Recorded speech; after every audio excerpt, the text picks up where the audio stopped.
Hello student, very good morning, very good afternoon and very good evening to you whenever you are watching me. Student, last class में हम लोगों ने historical development of periodic classification देखा था। Means किस तरीके से elements का डेवलपमेंट हुआ और क्लासिफिकेशन का डेवलपमेंट हुआ और कैसे कैसे हम मॉडर्न पेरियोडिक टेबल तक पहुँचे। मीन्स हमने लास्ट क्लास में डॉबर ने ट्राइड कंप्लीट कर लिया था। हम लोगों ने न्यूलैंड ऑक्टेव को डिस्कशन में लाए थे। हम लोग मेंडेलीव की पेरियोडिक टेबल डिस्कशन में लाए थे और मेंडेलीव की पेरियोडिक टेबल की मेरिट्स और डिमेरिट्स दोनों की बातें कर ली थी। आज की क्लास में जो हम लोगों को डिस्कस करना है वो होगा मॉडर्न पेरियोडिक टेबल। अब स्टूडेंट, मॉडर्न पेरियोडिक टेबल जो थी बेसिस जो यानी अभी तक हमने जितनी भी पेरियोडिक टेबल पढ़ी हैं, जितनी भी टेबल्स का क्लासिफिकेशन देखा था, लास्ट क्लास में हमने देखा था, तो उसमें देखा था कि सारा क्लासिफिकेशन टोटली बेस्ड किस में था? Increasing order of atomic masses. Elements के एटॉमिक मास का इंक्रीजिंग ऑर्डर में एलिमेंट्स को अरेंज किया जा रहा था।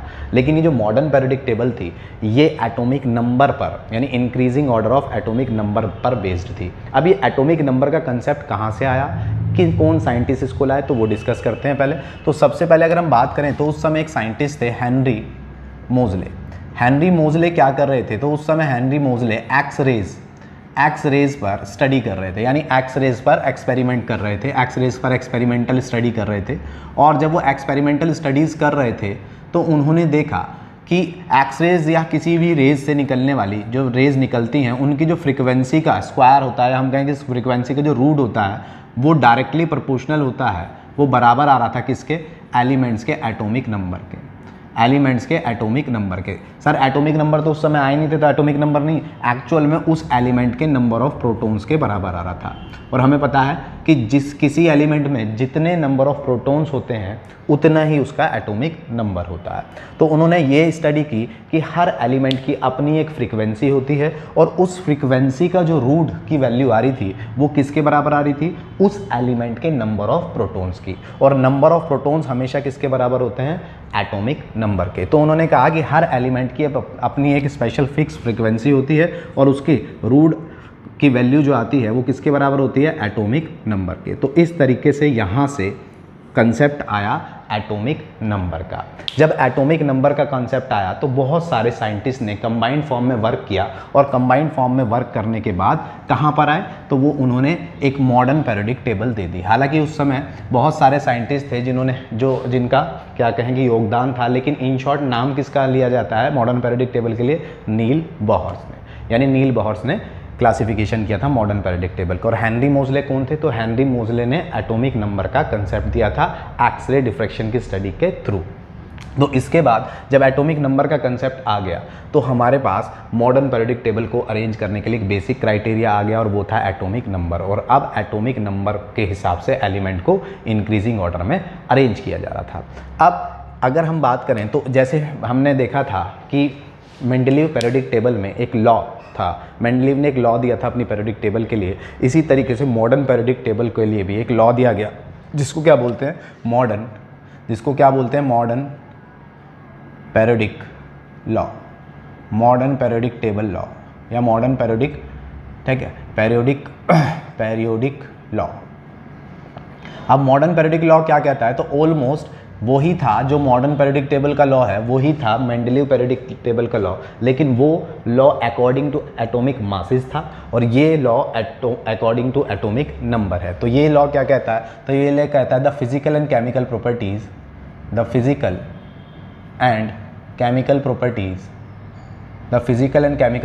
ऑफ द एलिमेंट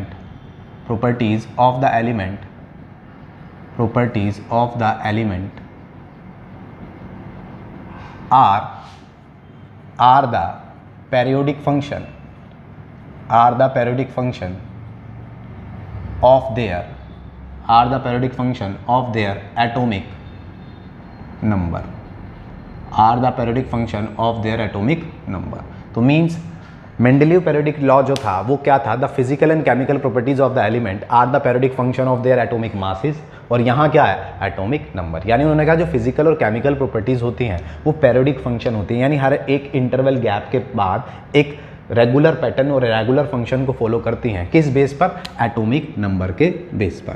तो ये था मॉडर्न पेरियोडिक लॉ। अब मॉडर्न पेरियोडिक लॉ जब क्लियर हो गया तो अब बारी आती है कि हमारी मॉडर्न पेरियोडिक टेबल कैसी थी और किस तरीके से डिज़ाइन की गई थी। तो अगर मैं अपनी मॉडर्न पेरियोडिक टेबल की बात करूं तो हमारी मॉडर्न पेरियोडिक टेबल का डिज़ाइन कुछ इस तरीके से था। अगर हम बात करें तो कुछ इस तरीके का डिज़ाइन यहाँ पर था, जो मैं छोटा सा बना रहा हूँ फिलहाल, ठीक है। अभी तो बस आपको बताने के लिए बना रहा हूँ, हालांकि मैं साइड में मॉडर्न पीरियोडिक टेबल की पिक्चर आपको शो कर दूंगा, ठीक है, और शो हो भी रही होगी, आप देख लीजिए इधर, ठीक। तो इस तरीके का कुछ डिज़ाइन था हमारी मॉडर्न पीरियोडिक टेबल का, ठीक, जो कोई मैं यहाँ साइड में बना रहा हूँ, आपको हल्का सा दिखा रहा हूँ कि इस तरीके का डिज़ाइन था, ठीक, मॉडर्न पीरियोडिक टेबल का। तो मॉडर्न पीरियोडिक टेबल का कुछ इस तरीके का डिज़ाइन था।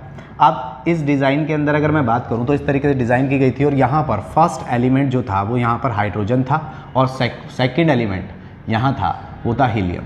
और इस तरीके से हमारी पूरी पीरियोडिक टेबल, अगर हम ऐसे वर्टिकल लाइन्स में, ये जो वर्टिकल लाइन्स थी, ठीक है, हमारी पूरी पीरियोडिक टेबल जो वर्टिकल लाइन्स थी कितनी थी, तो यहाँ 2 वर्टिकल लाइन्स यहाँ थी, 6 वर्टिकल लाइन्स यहाँ पर थी, 6 वर्टिकल लाइन्स यहाँ पर थी, 1 2 3 4 5 6, ठीक है, 2 यहाँ हो गई, 2 वर्टिकल लाइन्स यहाँ हो गई, 6 वर्टिकल लाइन्स यहाँ हो गई, और 10 वर्टिकल लाइन्स यहाँ पर थी, जिसको मैं अभी हल्का सा रफली आपको बताने की कोशिश कर रहा हूँ। और इन वर्टिकल लाइन्स को, ये जो वर्टिकल कॉलम्स बन गए थे, इन वर्टिकल कॉलम्स को क्या बोला गया, 1 2 3 4 5 6 7 8 9 और 10। तो इन वर्टिकल कॉलम्स को, इन सारे वर्टिकल कॉलम्स को क्या बोला गया, इन सारे वर्टिकल कॉलम्स को बोला गया ग्रुप, ठीक है, ग्रुप। तो इन शॉर्ट हमारी पूरी पीरियोडिक टेबल में, यानी मॉडर्न पीरियोडिक टेबल का जो डिज़ाइन था उसके अंदर टोटल ग्रुप्स कितने थे, तो 18 ग्रुप्स थे।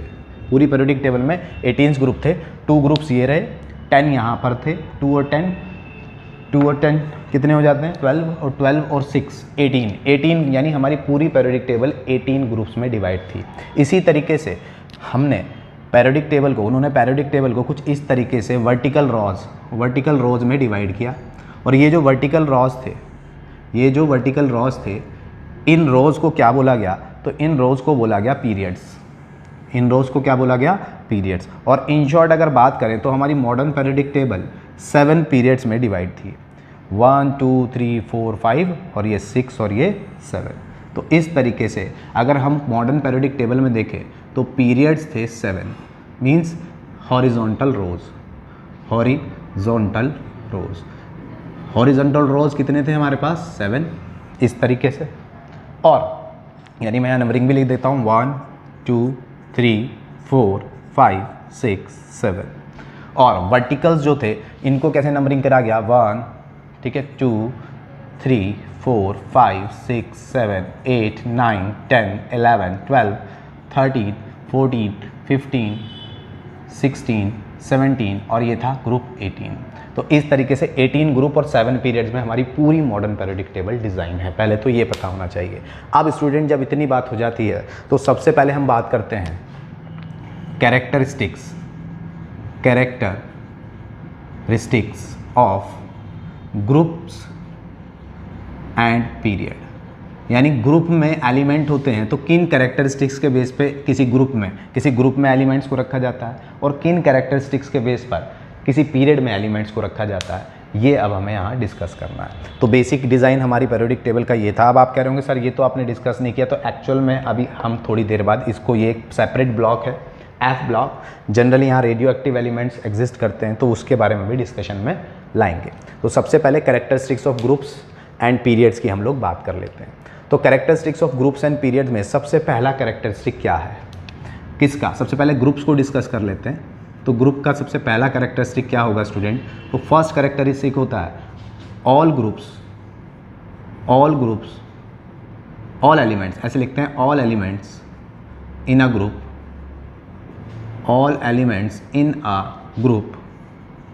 आर हैविंग सेम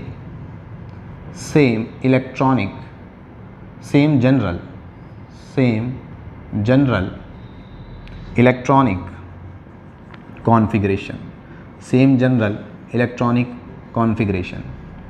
या फिर हम कहें means they are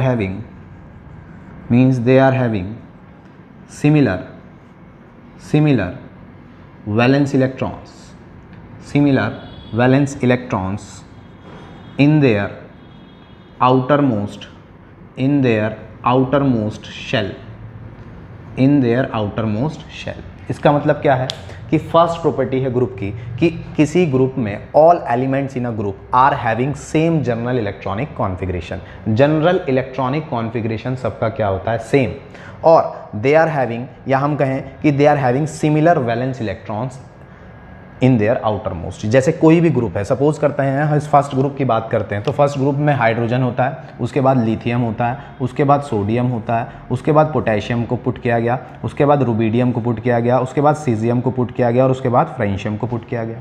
second group में इसी तरीके से बेरिलियम को पुट किया गया, मैग्नीशियम, कैल्शियम, स्ट्रोंशियम, बेरियम और रेडॉन को पुट किया गया। इसी तरीके से सबको पुट किया गया। सबका शॉर्ट ट्रिक भी है एक्चुअल में पूरी पीरियोडिक टेबल को लर्न करने की, मींस ग्रुप वाइज भी और पीरियड वाइज भी मैंने ऑलरेडी इस लर्न करने की ट्रिक मैंने अपनी वीडियोस में बना रखी है और आपको चैनल पर आपको मिल जाएगी। आपको बस सर्च करना है trick to learn periodic table, trick to learn periodic table by Mayank Nagpal. अगर आप ये सर्च करते हैं तो आपको वो वीडियो मिल जाएगा मेरे चैनल पर और आप पूरी पीरियोडिक टेबल को इजीली मिनटों में कैसे लर्न कर सकते हैं वो भी आपको मिल जाएगा। हालांकि हल्का हल्का सा डिस्कशन यहाँ भी होगा।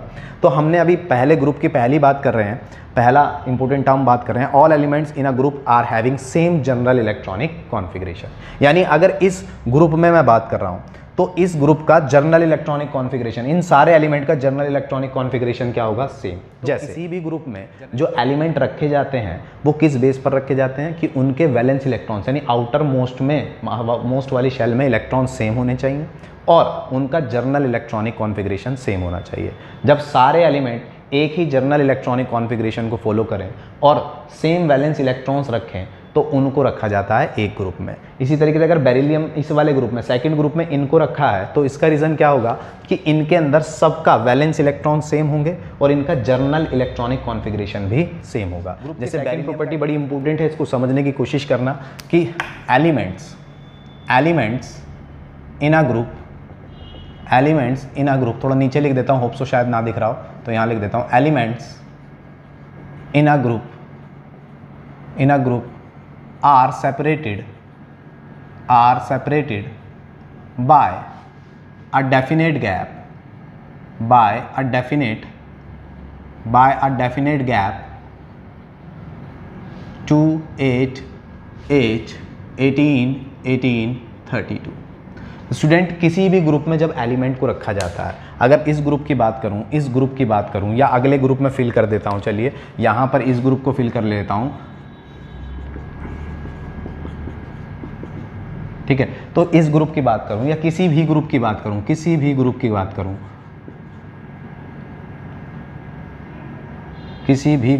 करूं, तो क्या होगा, सब के सब क्या करते हैं, इनमें सब में इस गैप को फॉलो करते हैं। हर एलिमेंट किस गैप को फॉलो करता है, सेपरेट गैप को फॉलो करता है और वो होता है 2, 8, 8, 18, 18, 32। और अगर आपको ये गैप स्टूडेंट याद है यानी ये सीरीज याद है तो आप पूरी पीरियोडिक टेबल में किसी भी एलिमेंट का एटॉमिक नंबर भी फाइंड कर सकते हैं। एक्चुअल में ये गैप एक तरीके का मैजिक नंबर है पूरी पीरियोडिक टेबल के लिए। फॉर एग्जाम्पल इस गैप को मैं यहाँ लिख देता हूँ 2, 8, 8, 18, 18, 32। अब आप देखिए हाइड्रोजन का एटॉमिक नंबर 1 होता है, सबको पता है। 1 में अगर आप 2 ऐड कर दोगे तो कितना हो जाएगा, 3। तो लिथियम का एटॉमिक नंबर कितना है, 3। 3 में जब आप 8 ऐड कर दोगे तो कितना हो जाता है, 3 और 8 11। तो सोडियम का एटॉमिक नंबर कितना हो गया, 11। 11 में आप फिर ये वाला 8 ऐड कर दीजिए तो 11 और 8 हो जाते हैं 19 और पोटेशियम का एटॉमिक नंबर कितना हो गया, 19। इस 19 में आप 18 ऐड कर दीजिए तो ये कितना हो जाएगा, 37। तो रुबिडियम का जो एटॉमिक नंबर होता है वो कितना होता है, 37। अब इस 37 में आप ये वाला जो बचा हुआ 18 है इसको ऐड कर दीजिए। तो 37 में जब आप 18 ऐड करोगे तो 5, देखिए 37 में अगर आप 18 ऐड करते हो तो कितना हो जाएगा, 15 का 5 कैरी 1, 3 और 1 4 और 1 5, यानी ये हो जाएगा 55। इसी तरीके से बचा कौन, 32। अगर आप 32 में 55 को ऐड कर दोगे तो 32 में जब आप 55 को ऐड करोगे तो कितना आएगा, 7 और ये हो जाएगा 87। तो यहाँ कितना आ जाएगा, 87। आप अपनी पीरियोडिक टेबल में मैच भी कर सकते हो कि हाइड्रोजन का एटॉमिक नंबर 1 है, लिथियम का 3 है, सोडियम का 11 है, पोटेशियम का 19 है, रुबिडियम का 37 है, सीजियम का 55 है और फ्रेंशियम का 87 है। Means these are the magic number जो कि हमें हर ग्रुप का एटॉमिक नंबर बता सकते हैं। चलिए आप ऐसा नहीं कि इसी ग्रुप में मैच होगा, आप यहाँ देख लीजिए बेरिलियम का एटॉमिक नंबर 4 है, आपको पता है। ठीक है, क्योंकि एक एलिमेंट नीचे आ गया, यहाँ कोई एलिमेंट नहीं है, इसलिए अब 2 ऐड नहीं होगा। अब यहाँ से स्टार्ट करिए आप ऐड करना। 8 को ऐड कीजिए सबसे पहले 4 में, 4 में 8 ऐड करोगे तो कितना हो जाएगा 12, 12 में 8 ऐड करोगे तो कितना हो जाएगा 20, 20 में 18 ऐड करोगे तो कितना हो जाएगा 38, 38 में फिर दोबारा 18 ऐड कर दो आप, 38 में 18 ऐड करोगे तो कितना हो जाएगा 56, और 56 में 32 ऐड करोगे तो क्या हो जाएगा 88। तो इस तरीके से इस ग्रुप का भी पता लग गया। ऐसा नहीं है कि इस ग्रुप में आप यहाँ ऐड कर लीजिए, इसके लिए जो मैजिक नंबर होगा आपके पास वो होगा 8, 18, 18, 32। यानी आप देखिए इस सीरीज़ के लिए एटॉमिक मैजिक नंबर था 2, 8, 8, 18, 18, 32। क्यों? क्योंकि यहाँ एक एलिमेंट फालतू है, केवल इस ग्रुप में एक एलिमेंट फालतू है, इसलिए 2 से ऐड करा। ठीक है, इस ग्रुप में मैजिक नंबर था 8, 8, 18, 18, 32। लेकिन जब 10 जंप करके हम यहाँ पहुँच गए तो यहाँ मैजिक नंबर रह गया 1। जैसे जैसे आगे जब बढ़ते रहेंगे मैजिक नंबर कम होगा। तो सबसे पहले 5 था, 5 में आप 8 जोड़िए, कितना होगा 13, 13 में आप 18 जोड़ दीजिए। अब 13 में अगर आप 18 ऐड करते हो तो 8 और 3 कितना हो जाता है 1, कैरी 1, ठीक है, और ये हो जाएगा 31। तो गैलियम कितना है 31, 31 में आप फिर 18 जोड़ दीजिए। जब आप 31 में 18 ऐड कर दोगे तो 8 और 1 9, और ये हो जाएगा 49, तो आप 49 लिख सकते हो। 49 में आप 32 ऐड कर दीजिए, तो 49 में जब आप 32 ऐड करेंगे तो 11 का 1 कैरी 1, 4 3 7 8 81। तो इस तरीके से सबका एटॉमिक नंबर आ जाएगा, और इन सबका मैजिक नंबर क्या होगा, इसका इसका इसका इसका इसका ये वाला मैजिक नंबर है।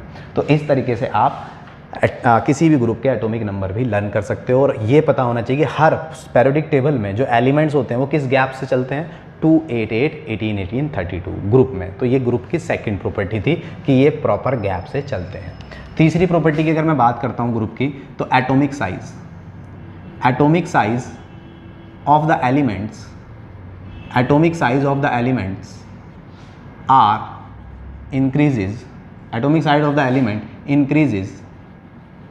increases from top to bottom, from top to bottom। Top to bottom का मतलब अगर हम किसी भी ग्रुप को उठा लें, सपोज करते हैं पहले ग्रुप को हमने लिया hydrogen, lithium, sodium, potassium, rubidium, caesium, और मैं कहूँ कि सबसे बड़ा साइज़ किसका होगा, तो जैसे जैसे हम नीचे जाएंगे वैसे वैसे एटम का साइज़ क्या होता है, बढ़ता है। एटॉमिक साइज़ क्या होता है, बढ़ता है। अब क्यों बढ़ता है तो ये भी आपको पता होना चाहिए। देखिए हाइड्रोजन की अगर मैं स्ट्रक्चर बनाता हूँ तो हाइड्रोजन का न्यूक्लियस होगा, और न्यूक्लियस में केवल फर्स्ट शेल होगी, और फर्स्ट शेल में क्या होगा, एक इलेक्ट्रॉन, तो उसकी स्ट्रक्चर ये हुई। इसी तरीके से अगर मैं लिथियम की स्ट्रक्चर बनाता हूँ तो न्यूक्लियस होगा, फर्स्ट शेल में 2 इलेक्ट्रॉन्स होंगे, और सेकंड शेल में कितना, क्योंकि एटॉमिक नंबर 3 है तो इलेक्ट्रॉन्स कितने हैं 3, तो एक इलेक्ट्रॉन यहाँ होगा। सोडियम की अगर मैं स्ट्रक्चर बनाता हूँ तो क्या होगा, न्यूक्लियस होगा, फर्स्ट शेल होगी, फर्स्ट शेल में 2 इलेक्ट्रॉन्स होंगे, सेकंड शेल होगी, सेकंड शेल में 8 इलेक्ट्रॉन्स होंगे, सेकंड शेल में 8 इलेक्ट्रॉन्स होंगे, और थर्ड शेल में 1 इलेक्ट्रॉन होगा। ठीक है, तो इससे हमें क्या समझ में आ रहा है कि जैसे हम यहाँ आए तो केवल एक शेल थी, हाइड्रोजन के लिए कितनी शेल थी 1, ये तो न्यूक्लियस था। लिथियम के लिए कितनी शेल हो गई 1 और 1 2, तो जैसी एक शेल बढ़ी, नंबर ऑफ शेल बढ़ा, एटम का साइज बढ़ गया। सोडियम पर पहुंचे तो शेल कितनी हो गई 1 2 3, फिर एक शेल बढ़ गई दोस्तों, एक शेल बढ़ गई तो एटम का साइज फिर बढ़ गया। अगर मैं पोटेशियम के लिए यही बनाऊं तो क्या होगा, एक शेल और इंक्रीज हो जाएगी। रुबिडियम के लिए बनाऊं तो एक शेल और इंक्रीज हो जाएगी, और जैसे जैसे शेल इंक्रीज होगी वैसे वैसे एटम का साइज बढ़ेगा। तो इसका मतलब क्या है कि किसी भी ग्रुप में, अगर हम किसी भी ग्रुप में स्टडी कर रहे हैं तो टॉप टू बॉटम, ऊपर से नीचे चलने पर एटम का साइज बड़ा होता है, मीन्स यहाँ पर एटम का साइज बड़ा हो जाता है। ठीक, तो नीचे वाले का साइज ज़्यादा बड़ा होता है किसके कंपैरिजन में, ऊपर वाले एलिमेंट के कंपैरिजन में। तो ये क्या है, ये थर्ड प्रॉपर्टी थी हमारे पास। थर्ड प्रॉपर्टी के बाद क्या आता है, नेक्स्ट प्रॉपर्टी की बात करें हम तो नेक्स्ट प्रॉपर्टी क्या है वो भी देख लेते हैं, क्योंकि स्पेस थोड़ा कम है तो इसलिए प्रॉपर्टीज़ को मैं रेगुलर मिटा रहा हूँ, आप साथ साथ कवर कर लेना। ठीक है, अगर मैं नेक्स्ट प्रॉपर्टी की बात करूँ तो नेक्स्ट प्रॉपर्टी हमारे पास क्या होगी, नेक्स्ट प्रॉपर्टी होगी the physical properties of the elements, the physical properties of the elements follows a systematic pattern,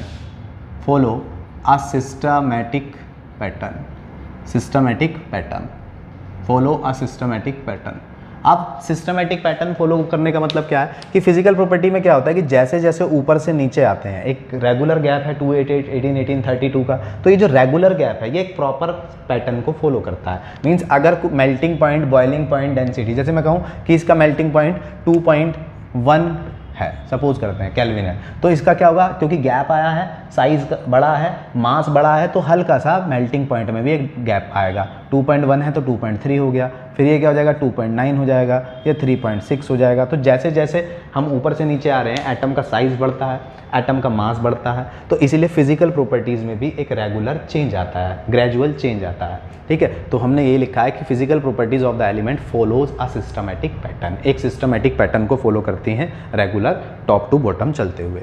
ठीक है, तो लास्ट प्रॉपर्टी अगर मैं बात करूं ग्रुप की, तो लास्ट प्रॉपर्टी क्या होती है, groups, all elements in a group, all elements in a group shows similar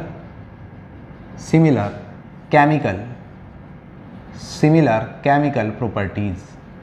All elements in a group show a similar chemical properties. यानी किसी ग्रुप में जितने भी एलिमेंट्स होते हैं वो जनरली क्या करते हैं, वो सिमिलर केमिकल प्रॉपर्टीज़ को फॉलो करते हैं।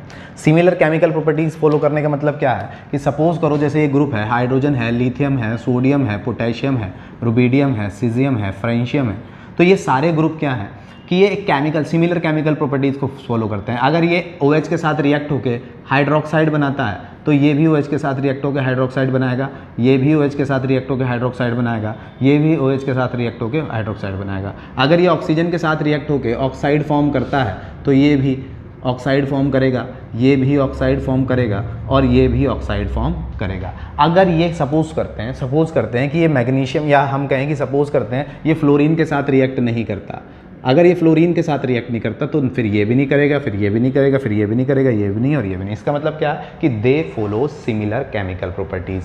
मीन्स सिमिलर केमिकल प्रॉपर्टीज़ का मतलब होता है कि अगर पहला एलिमेंट उनके साथ रिएक्ट हो रहा है तो दूसरे वाले भी होंगे, अगर पहला नहीं हो रहा है तो दूसरे वाले भी नहीं होंगे, तो इसको बोलते हैं सिमिलर केमिकल प्रॉपर्टीज़। और ग्रुप में जितने भी एलिमेंट्स होते हैं वो सिमिलर केमिकल प्रॉपर्टीज़ ही फॉलो करते हैं। कई बार ऐसे क्वेश्चन पूछा जाता है कि why in a group all element in a group shows similar chemical properties, कि एक किसी ग्रुप में जो सारे एलिमेंट्स होते हैं वो सिमिलर केमिकल प्रॉपर्टीज़ शो क्यों करते हैं। तो बच्चों सिमिलर केमिकल प्रॉपर्टीज़ शो करने का रीज़न है they are having similar valence electrons. जिन एलिमेंट्स के पास सिमिलर वैलेंस इलेक्ट्रॉन्स होते हैं वो सिमिलर केमिकल प्रॉपर्टीज शो करते हैं। तो अभी स्टार्टिंग में बताया था कि हर ग्रुप के एलिमेंट के पास वैलेंस इलेक्ट्रॉन्स सेम होते हैं, इसके पास 1 थे, इसके पास 2 हैं, तो जब ग्रुप के पास वैलेंस इलेक्ट्रॉन सेम है तो इनकी केमिकल प्रॉपर्टीज़ भी सेम होगी। तो those elements which are having similar valence electrons they shows similar chemical properties, यानी जिन एलिमेंट्स के पास वैलेंस इलेक्ट्रॉन सेम होते हैं उनकी केमिकल प्रॉपर्टीज़ भी सेम होती है। क्लियर हो जाती है बात। तो ये हुए हमारी ग्रुप की बात कि ग्रुप की प्रॉपर्टीज़ क्या क्या होती हैं। ग्रुप के बाद बारी आती है पीरियड की। तो पीरियड में कोई खास प्रॉपर्टी को हम लोग शो नहीं करेंगे, आगे आएंगी उनको। तो पीरियड क्या होते हैं, तो हम लिखते हैं द हॉरिजॉन्टल रोज, ये पीरियड की बात हो रही है। The horizontal rows present in the periodic table are called as periods। उनको क्या बोला जाता है, पीरियड्स बोला जाता है। ठीक है, तो जो हॉरिजॉन्टल रोज हैं पेरियोडिक टेबल में इस तरीके से वो क्या है, पीरियड्स हैं। And the number of periods